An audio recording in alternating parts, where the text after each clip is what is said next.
Common periwinkle, Littorina littorea. Snails are related to the oyster and the octopus. They're found in the sea, on beaches, on dry lands, and in lakes and rivers. The common periwinkle lives at the edge of the Atlantic Ocean, both in Europe and in North America.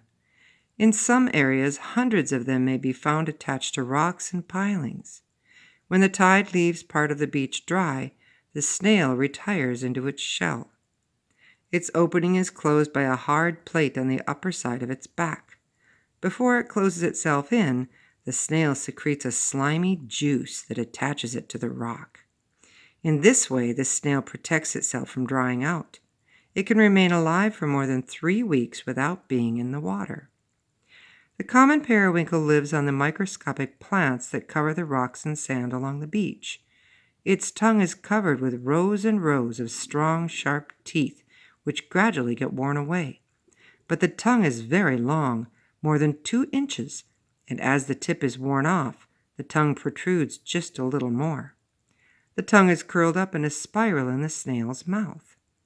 The periwinkle moves at a speed of about 10 feet per hour. The snails mate in the early summer. After mating, the eggs are enclosed in a flat capsule of a jelly-like substance that protects them. The female may lay about 5,000 eggs during the summer. After 6 days, the eggs hatch and the larvae appear. The larva looks very different from the adult snail. It has no shell yet, but it has 2 flaps that it uses for swimming around. In the course of about 4 weeks, the larva, called veliger at this time, changes to look like a small edition of the adult snail. Its body starts rotating by one side, not developing as the snail grows.